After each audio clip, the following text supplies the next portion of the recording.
ये सर्टिफिकेट आपके वीज़ा के लिए मस्ट है, और अगर आपने सोच लिया है कि आपको जर्मन की पब्लिक यूनिवर्सिटी से पढ़ना है तो भी ये बहुत ज़रूरी है। Hello everyone, welcome back to my YouTube channel. My name is Sakshi, और आज की वीडियो में हम बात करने वाले हैं एपीएस सर्टिफिकेट के बारे में। एपीएस क्या है, एपीएस किस किस को चाहिए होता है, इसकी फ़ीस कितनी है और हम इसे जल्दी कैसे ले सकते हैं। वीडियो के लास्ट तक बने रहिए टू गेट टू नो कि मुझे मेरा एपीएस सर्टिफिकेट 1 महीने के अंदर कैसे मिला था। एपीएस इज़ अकेडमिस्che Prüfstelle इन जर्मन, और इंग्लिश में कहें तो अकेडमिक इवेल्युएशन सेंटर। बट मैं आपको बहुत ही सिंपल टर्म्स में बताती हूँ एपीएस क्या है। ये हमारे सारे एजुकेशनल डॉक्यूमेंट्स की ऑथेंटिसिटी चेक करता है। ठीक है, बेसिकली एक सर्टिफिकेट हमें जर्मन एम्बेसी से मिलती है जिसमें ये दिखाया जाता है कि हमारे सारे डॉक्यूमेंट्स ओरिजिनल हैं और वैलिड हैं। अब हम बात करते हैं कि एपीएस कब आया और क्यों। तो APS was introduced in India in 2022 because बहुत सारे ऐसे इंडियंस बच्चे थे जिनके डॉक्यूमेंट्स वैलिड नहीं थे या फिर कोई मिस्टेक्स थी डॉक्यूमेंट्स में, तो उनकी वजह से उनको यहाँ पे जर्मनी आने के बाद में इशू हो रहे थे। तो जिसकी वजह से प्रोसेस को स्मूथ करने के लिए एपीएस सर्टिफिकेट को इंट्रोड्यूस किया गया 2022 में। और उससे पहले जो भी बच्चे जा रहे थे उनका नॉर्मल होता था, उन्हें एपीएस सर्टिफिकेट नहीं चाहिए होती थी। बट आज के दिन एपीएस इज़ मस्ट। अगर आपको वीज़ा चाहिए या फिर आपको यहाँ पे पढ़ाई करनी है तो आपको एपीएस चाहिए ही चाहिए, क्योंकि मे बी आपको ऑफ़र, एडमिशन ऑफ़र आपको पहले आ जाएगा, बट फॉर फाइनल एनरोलमेंट और for everything you need APS. तो अभी हम बात करते हैं कि हमें एपीएस सर्टिफिकेट के लिए कैसे अप्लाई करना है।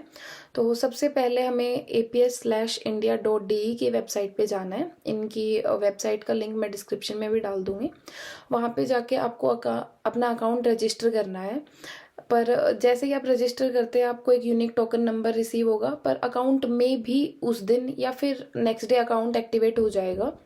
फिर आपको अपनी सारी पर्सनल डिटेल्स डालनी है, आपके सारे एजुकेशनल डॉक्यूमेंट्स, उसके बाद में आपको फ़ोटो अपलोड करनी है, फिर आपको एपीएस इंडिया की पेमेंट करनी है।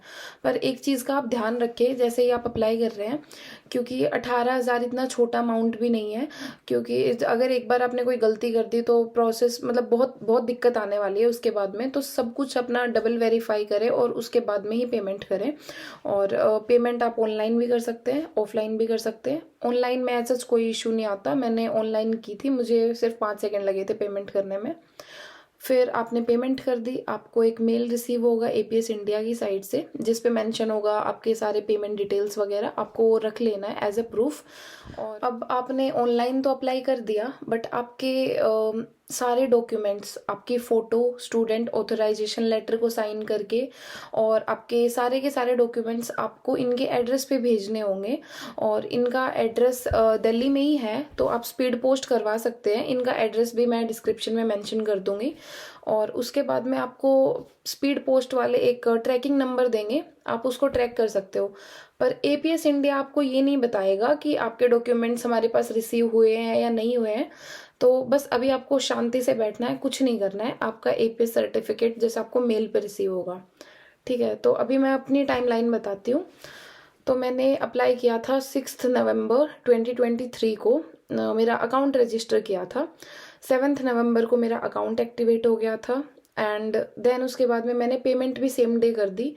फिर मुझे ऑलमोस्ट 1 महीने तक कोई रिप्लाई नहीं आया, और मुझे 8 दिसंबर को मुझे रिप्लाई आया कि मेरा वेरिफिकेशन प्रोसेस कंप्लीट हो गया है। And then same day after I think 1 घंटे बाद में मुझे अपना एपीएस सर्टिफिकेट रिसीव हो गया था। सो ऑलमोस्ट मुझे 32 डेज लग गए मेरा एपीएस सर्टिफिकेट रिसीव होने में।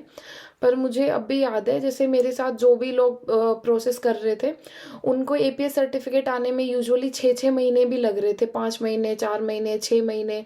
तो मैं आपको एक तरीका बताती हूँ जिससे आपको अपनी एपीएस सर्टिफिकेट जल्दी मिल सकती है। तो मैंने अपने प्रोफेसर को बोला, जो यूनिवर्सिटी के प्रोफेसर हैं, मैंने उनको बोला कि वो अपनी ऑफिशियल मेल आईडी से एपीएस इंडिया को मेल करें मेरी सारी डिटेल्स के साथ, कि ताकि उनको भी एक थोड़ा ऐसे प्रूफ हो जाए कि हाँ ये स्टूडेंट एक्चुअल में है और इसकी सारी डिटेल्स वैलिड है। तो काफ़ी लोगों ने ये चीज़ ट्राई की थी, तो आप भी ये चीज़ ट्राई कर सकते हो, आपकी एपीएस सर्टिफिकेट शायद आपको जल्दी मिल जाए।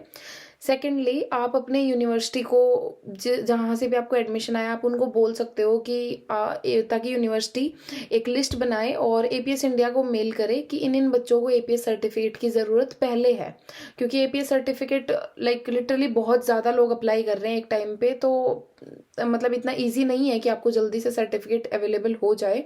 तो अब हम बात करते हैं कि एपीएस सर्टिफिकेट की ज़रूरत किसको नहीं है। ऑब्वियसली बैचलर्स और मास्टर्स के लिए ज़रूरत है, बट अगर आप पीएचडी के लिए जा रहे हैं तो आपको एपीएस सर्टिफिकेट नहीं चाहिए। सेकेंडली, अगर आपकी लास्ट डिग्री इंडिया, चाइना और वियतनाम के अलावा किसी और कंट्री से हुई है तो भी आपको एपीएस नहीं चाहिए। थर्ड, अगर आप अगर एक डार्ट स्कॉलरशिप होल्डर हैं तो भी आपको एपीएस नहीं चाहिए। फोर्थ, अगर आपकी यूनिवर्सिटी अगर यूके बेस्ड है और बेसिकली जर्मनी बेस्ड नहीं है जर्मनी में बट जर्मन बेस्ड नहीं है, तो भी आपको एपीएस सर्टिफिकेट नहीं चाहिए। और सबसे लास्ट और इम्पॉर्टेंट ये है कि आप अपने सारे की सारी डिटेल्स बिल्कुल सही फिल करें, क्योंकि कोई भी गलती हो रही है तो फिर एपीएस सर्टिफिकेट दोबारा नहीं बनता है, ये लाइफ टाइम के लिए वैलिड होता है और एक ही बार बनता है। फीस भी नॉन रिफंडेबल है, तो डबल वेरीफाई करें और फिर इसकी पेमेंट करें।